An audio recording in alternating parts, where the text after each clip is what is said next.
Just 6 weeks ago, the state of Minnesota was looking at an unprecedented healthy financial outlook with a $1.5 billion surplus and another $2 billion in the state's rainy day fund. Proposals for spending that money range from $2 billion in upgrading roads and bridges to massive tax cuts. Now, all that has changed. Here's Esme Murphy. In his daily conference call, Governor Tim Walz said that $1.5 billion state surplus is essentially gone because it was always based on projected revenues that have largely dried up. The governor did have one encouraging perspective. Minnesota has the lowest COVID-19 infection rate in the country, 17 cases per 100,000 residents.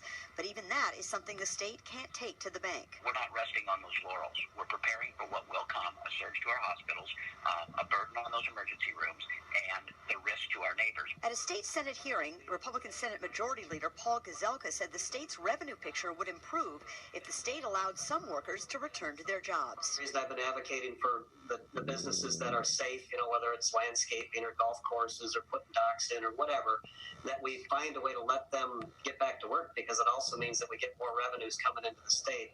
And I know the governor's thinking about that too. But Governor Tim Walz said while he is looking line by line at which professions could safely go back to work, he has to take a cautious approach. Well, I want to be very clear.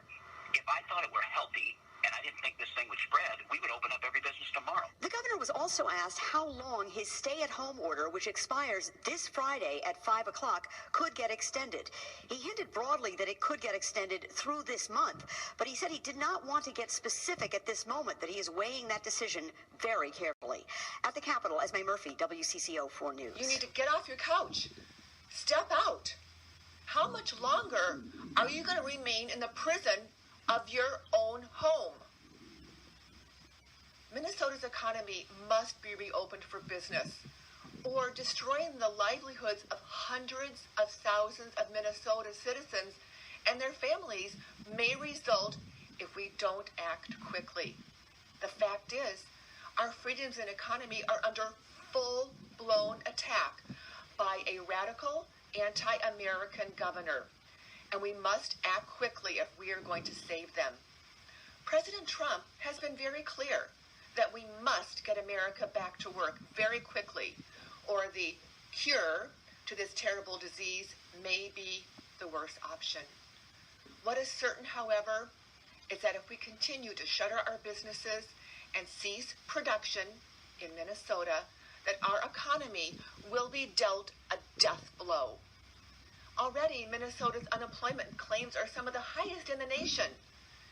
When the recent numbers came out, how much higher are we going to let them go? It looks like all of us will be staying home a little longer. Today, Governor Tim Walz extended Minnesota's stay-at-home order through May 4th. The governor is also extending the restaurant and bar closing through that date as well. And as Esme Murphy reports, Minnesota is making more progress in slowing the growth of cases, but the governor warns that could fall apart quickly. Do you hear me?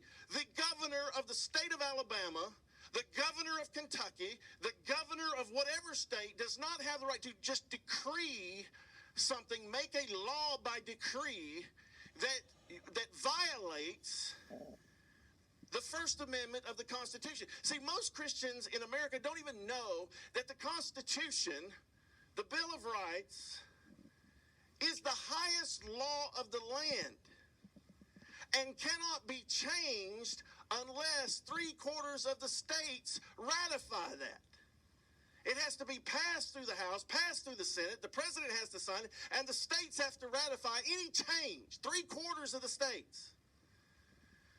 This is what most children, because the New World Order people took over the public schools and the colleges, they don't even teach this anymore.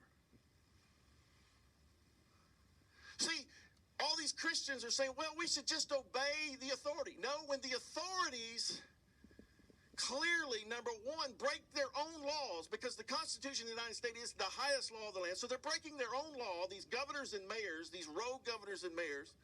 But what these Christians, you stupid Christians, listen to me, you don't understand something very simple. If you let them come in and just decree, a mayor or a governor, just decree you can't assemble, then what's next?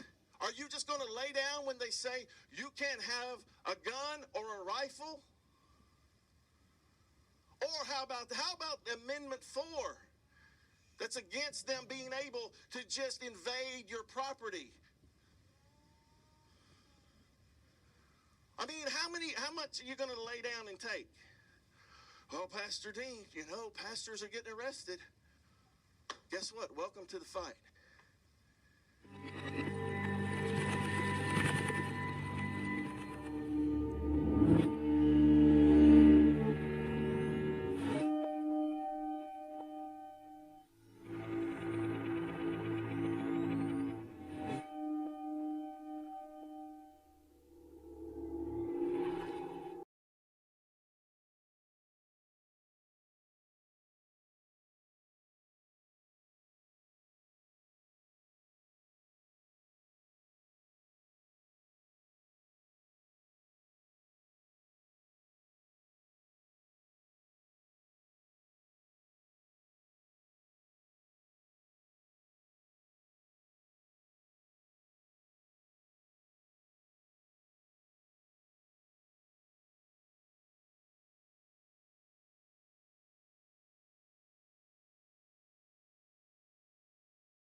One thing I can say that we have to be humble. I've been doing infectious diseases now for almost 50 years, and I could tell you, I don't fully understand